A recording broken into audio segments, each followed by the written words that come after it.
Saya yakin mereka memaksakan diri untuk itu, karena saya itu tidak ada lagi. Ya. Dan yang kedua, saya makan daging kambing terenak selama hidup saya, Pak. Saat malam takbiran. Ya. Jadi mereka Idul Fitri itu tidak satu Syawalnya ramenya, tapi saat setelah iftar terakhir.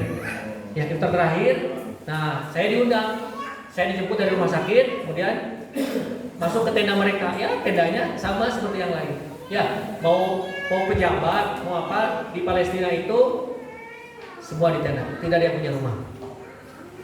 Ya, mau direktur rumah sakitnya, mau CS-nya, cleaning service-nya, mau apapun tidak punya rumah. Tidak punya rumah. Ya, bahkan saya punya teman itu kalau di Indonesia mungkin dirjen, tingkat dirjen kesehatan. Ya, Dokter Mohan itu dia cerita, lihat fotonya. Dia punya mobil sampai 3, mobil nanti 3 kurang, mobil hebat, segala macam. Apartemennya di sana tidak ada kepemilikan rumah dalam tanda kutip. Dia punya apartemennya hebat, bagus sekali. Itu habis. Lihatin foto sebelum dan foto sesudah. Dia orang kaya, tapi tinggalnya di tenda biasa. Dan Allah, mereka tuh kuat, tidak pernah mengeluh. Saya dulu kaya gini, enggak. Saya sekarang cuma punya satu, siapa? Allah. Ya. Nah, hari di iftar terakhir itu saya dapat itu kabsa dengan daging, dan itu juga terakhir. Karena setelah itu tidak pernah dapat lagi. Jadi mereka betul-betul memaksakan diri. Dan ada satu makanan khas di Palestina yang hanya ada menjelang Idul Fitri. Kayak donat, lebih kecil, isinya itu selai dari korma. Kalau yang pernah ke Tanah Suci, ke Mekah itu ada oleh-oleh namanya biskuit, date biskuit itu makmol ya. Mamon, nah isinya itu kayak gitu. Tapi di sana lebih nikmat sekali. Namanya kak. Ya, kak itu hanya ada di bulan akhir bulan Ramadan. Dan alhamdulillah saya merasakan itu. Jadi makan tidak seperti kita, Pak. Dia seberapa macam ya, kayak gehu, kayak bala. Saya bisa milih kan, saya pilih yang mana dulu. Sana enggak, apa yang ada makan.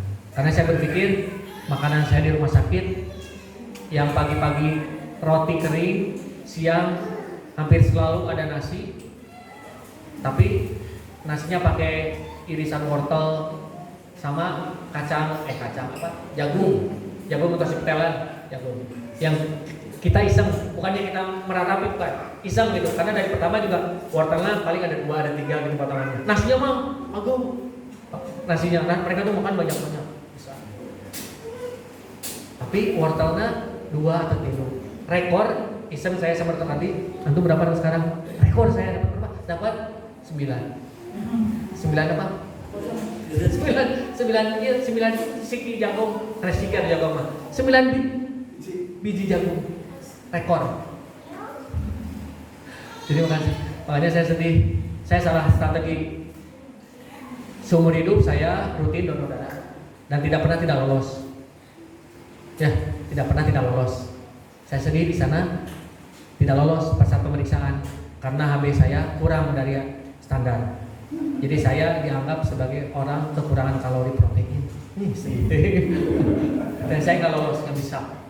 Saya salah strategi, harusnya pada saat masuk saya langsung donor darah karena masih ada sisa energi di Indonesia. Ini enggak, hari ketiga sebelum saya kepulangan saya donor, masih cek di antum kurang gizi.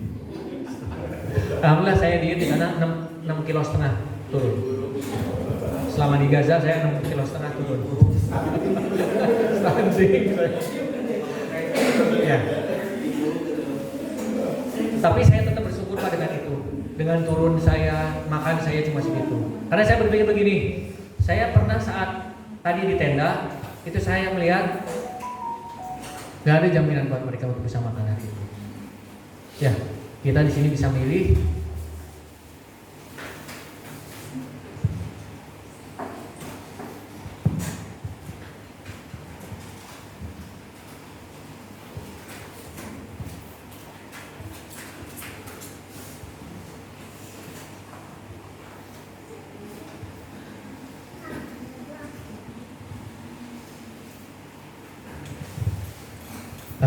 Tidak ada jaminan mereka bisa makan.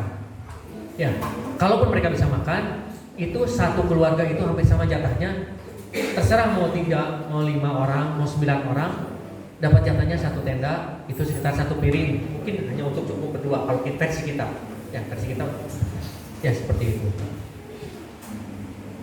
Apalagi di Gaza Utara, ya di Gaza Utara itu menjadi sentra penyerangan dari Israel, ya.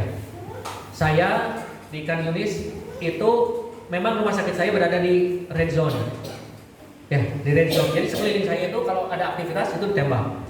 Ya, sampai saya itu seperti tahanan rumah sakit, memang nggak boleh keluar. Sampai suatu ketika saya pengen ada sesuatu gitu yang saya lihat itu ada orang yang buat jus.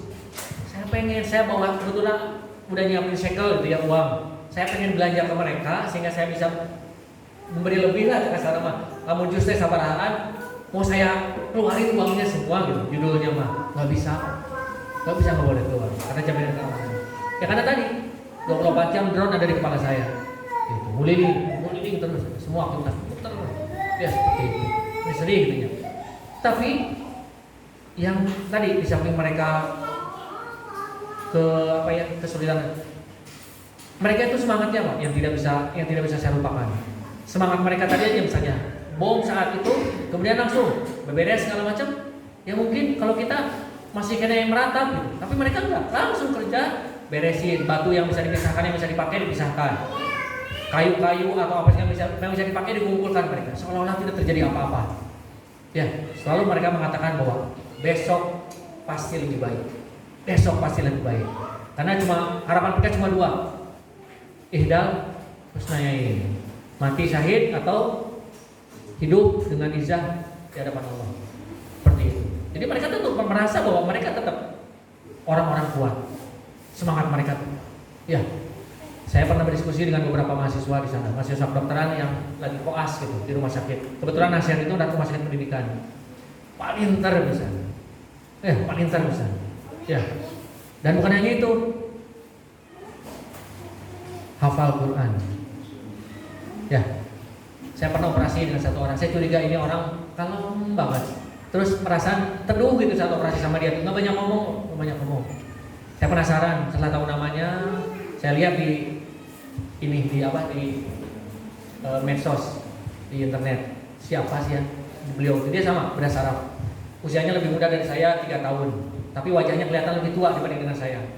Pede, ya pede Bu, saya teh aki-aki dengan 4 orang cucu, ya. Walaupun tampang saya nggak jauh beda kali 20 tahun lebihnya, ya. Setelah saya lihat di internet, ternyata 3 tahun yang lalu dia itu dapat syahadah dari rumah sakit.